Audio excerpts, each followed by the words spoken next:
Hi mga bebeb kong tunay. So ayun, for today's video, kakagising ko nga lang pala niyan. So ayun, fast forward na nakapaghilamos na din ako niyan. So ayun, tamang punas lang ng muka. So ayun, tinatanong nga pala ako niyan ni Papa, i-chat ko daw po si Kuya Aat.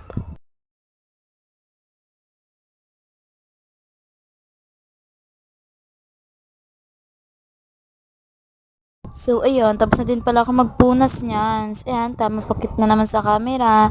Maglilip tint nga pala ako niyan.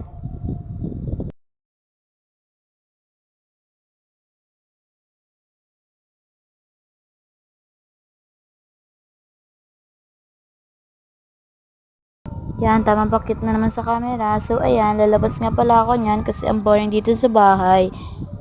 Sa gantong oras nga pala, ang dami ng bata, pero nahiya pa ako isama sila sa vlog ko. Siyempre, first mini vlog to, no?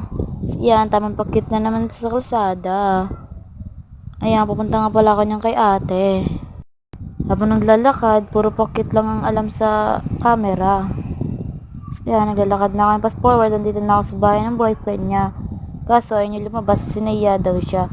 So, ayan, pauwi na nga pala ako niyan. So, di ko makita si mama. So, ayan, papasok na pala ako ulit sa bahay.